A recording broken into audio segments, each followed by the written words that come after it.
PM Modi અને શ્રીલંકાના રાષ્ટ્રપતિ દિસાનાયક સાથે દ્વિપક્ષીય બેઠક, બંને દેશો વચ્ચે 7 ક્ષેત્રોમાં મહત્વપૂર્ણ સમજૂતી કરાર. શ્રીલંકાને આર્થિક સુધાર અને વિકાસ માટે સહયોગ આપવાનું ચાલુ રાખવા આપી ખાતરી. ભારતીય શાંતિ સેના સ્મારક પર આપી શ્રદ્ધાંજલિ. શ્રીલંકન ક્રિકેટર સાથે કરી મુલાકાત. કેન્દ્રીય ગૃહમંત્રી અમિત શાહે છત્તીસગઢના પ્રવાસ દરમિયાન કરી મોટી જાહેરાત. કહ્યું, આગામી ચૈત્રી નવરાત્રી સુધીમાં લાલ આતંકનો આવશે અંત. નક્સલવાદીઓને આત્મસમર્પણ કરી મુખ્ય પ્રવાહમાં જોડાવા કરી હાકલ.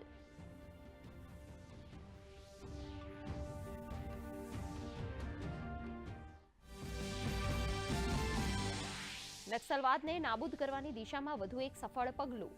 તેલંગાણામાં 66 પુરુષ અને 20 સ્ત્રીઓ સહિત 86 નક્સલીઓએ કર્યું આત્મસમર્પણ.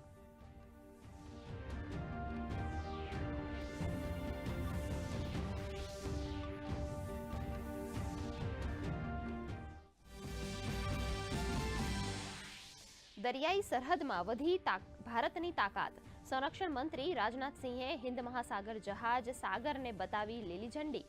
કર્ણાટકના કારવારમાં નૌસેનાના કેન્દ્રમાં વિભિન્ન માળખાગત પ્રોજેક્ટનું કર્યું ઉદ્ઘાટન.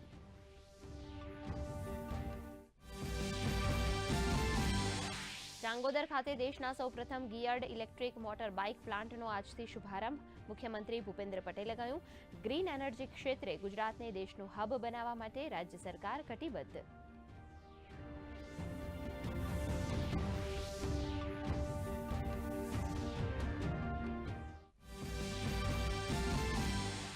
રાજ્યમાં ગરમીનો પ્રકોપ.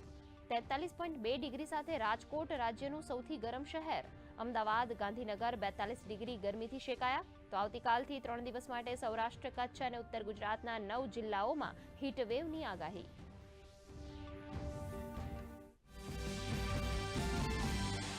ઇન્ડિયન પ્રીમિયર લીગમાં ચેન્નઈ સતત ત્રીજી મેચ હારી.